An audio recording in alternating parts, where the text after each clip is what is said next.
This film, A Horse in Motion, was made by Edward Muybridge in 1878. It was comprised of 16 slides to be played in close repetition of one another. One of the first films to be shown publicly was Arrival of the Train at La Ciotat. To the audience, film strip was so real that they jumped when the train went by.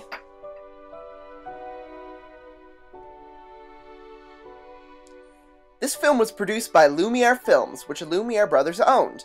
They were co-inventors of the cinematograph, which set the building blocks of cinema. However, they were not only the ones to contribute to the science of motion pictures.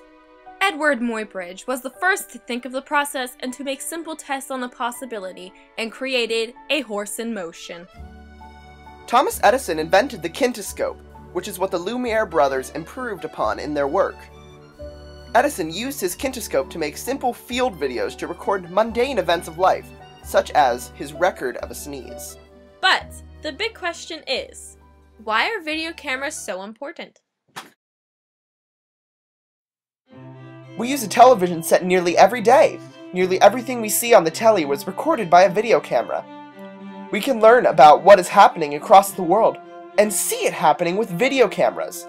Even cartoons are comprised of the theory Muybridge used to be able to put pictures together and have them move. It is safe to say that video cameras make society what it is today.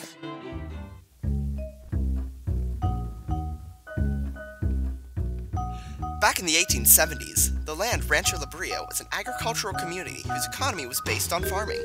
They farmed important crops such as bananas, grains, and pineapples. In 1886, a man by the name of Henry Henderson Wilcox bought a large plot of land, which his wife named Hollywood. Wilcox has planned out and paved most of the roads by the 20th century, and a small town was beginning to form.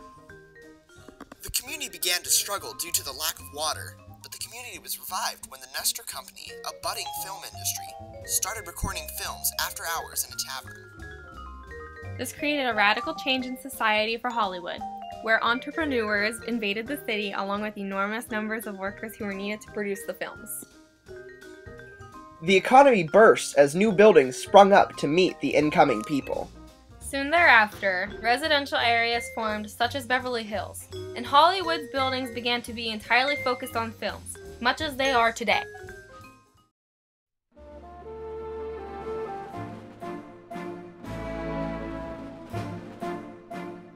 Before video cameras, theaters were the only source of dramatic entertainment. Because of the actors' fees for working, the shows were very expensive and only middle to upper class families could see high quality performances. When the video camera was introduced, a whole new way to experience the art of drama was created. The most popular way for films to reach the public was for the films to be played as intermission between acts in vaudeville houses. They were displayed on white sheets, and the audience could hardly ever make out the flickering shadows and what they were doing. They were enchanted by the shadows all the same. The first public, affordable movie theater to open in the US was the Nickelodeon. Its name derives from the price of admission, a nickel, and the Greek word for theater, Odeon. Harry Davis and John P. Harris founded the Nickelodeon on the west side of the Smithfield Street in Pittsburgh, Pennsylvania after he bought a cinematograph from the Lumiere brothers. Little did he know the crazes that would start from this theater. Davis set up his theater and began inviting in customers. Unlike other films of the time, Davis's films only cost a nickel, and all sorts of people could come and see these films.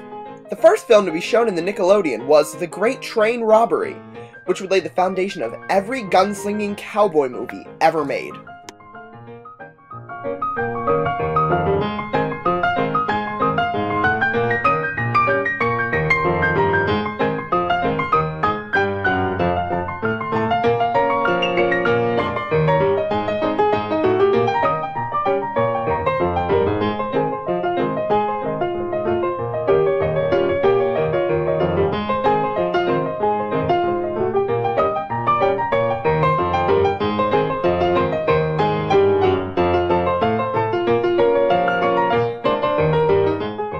Because Davis's films could be played practically at will, there are multiple showings of his films each day, which meant many people could come through.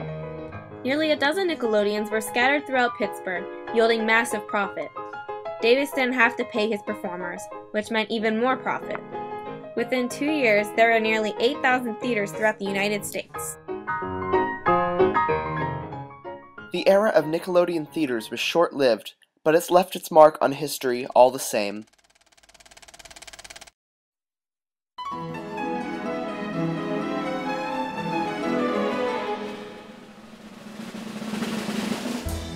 One of the most important men to contribute to the film industry was George Maelee. He was a magician for most of his life until 1895, when he saw his first motion picture and began to wonder what illusions could be done on screen that couldn't be done on stage. Maelee was one of the first men to think that films could be used to tell stories and inspire fantasy in his viewers. He produced over 500 films in his life, including Voyage de la Lune, the world's first science fiction movie.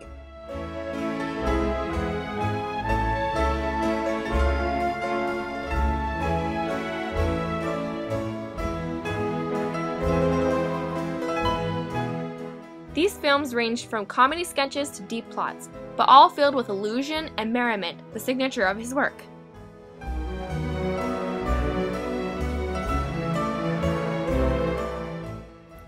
His productions required a massive cast, stage crew, technical workers, and costume designers, only further fueling the flames burning in the heart of this new industry.